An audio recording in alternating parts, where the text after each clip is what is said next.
Hello there, thank you for joining me again. I want to talk about something that I've heard many religious people talk about for years.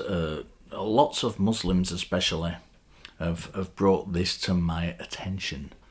And that is that one of the kind of miracles of God is that pork is harmful. It can contain harmful bacteria, which can. I'm not a food hygienist as such, but which can mature inside it and be harmful to us. This, they say, is a demonstration that God, the Muslims, the Islam, in some cases in Christianity as well, you have people say this. These are a demonstration that it's evidence that God exists, because how would God know about this? How would he be able to communicate that eating pork was bad if he wasn't had some kind of divine knowledge which let him know that before we had our modern kind of sciences which alerted us to that? Now, there's two kind of responses to this I want to put forward. One is that it's one of those things which I think more emphasis is put on than needs to be put on it. I don't think it's beyond any kind of primitive culture, if they're not cooking pork properly, to notice that it is harmful to the people who are eating it. And, just like it's not particularly surprising that people don't go swimming where sharks are, because they're likely to get eaten. I think it's just one of those things you kind of pick up over time, and it's been written into holy texts as those holy texts have developed and come along. I don't think it's the gotcha you think it's got. But that aside, let's just throw that all to one side for 1 minute.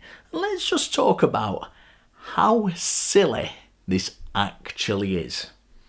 So God, not any particular God or not any particular religion, but God says, I command you not to eat pork because it contains diseases which may be harmful to you. This is a rule I'm putting down. This is a rule you must not engage in. But at no point does God put forth the proposition, you must not ride in automobiles because you might die from them. And this seems pretty silly to me. And you're going to get the throwback from this that, well, it was for the people at the time, and obviously cars didn't exist. But cars exist now. And if this God is eternal, there is no reason why he shouldn't give us this information. In fact, it would be amazing if he gave us this information. And then cars actually developed, because we could say, wow, that God was talking about these things that we have not invented, apart from reading this holy text and it giving us this idea to invent it. What an amazing God this is. Because had the knowledge been there for the people at the time, they could have made these things. They really could. But that knowledge wasn't available. Imagine had some holy text been written and given to somebody which gave the knowledge of building a car and roads and then infrastructure to support them. And people did those on the command of God. Rather than going out and killing neighbours and taking virgin girls as spoils of war and all that on the command of God. Gave us some fantastic information like that. That would be amazing, wouldn't it? Didn't do that. But let's just talk about, anyway, I'm digressing.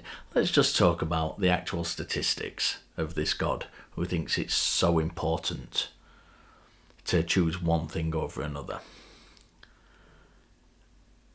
In Britain, there are roughly 180 foodborne illness deaths a year.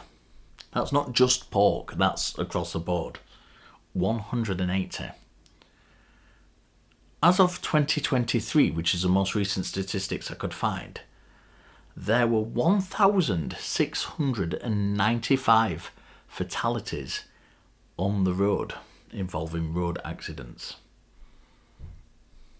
So God has chosen, in his eternal wisdom, in his almightiness, in his great compassion, to tell people not to eat pork, which accounts for a proportion of the 180 foodborne illnesses in Britain, deaths a year, as opposed to not travelling on roads, not using roads, which accounts for 1,695 fatalities a year.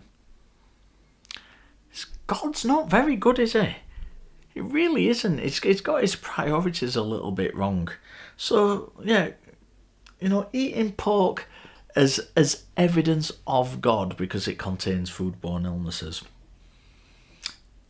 I'm not buying it. I don't think it's good.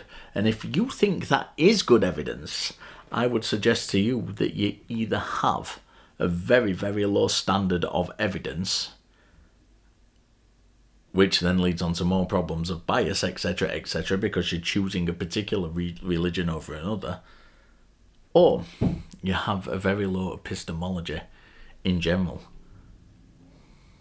It's difficult. It's another one of those difficult problems that God presents, and not in an interpretative way either. I'll see you all next time.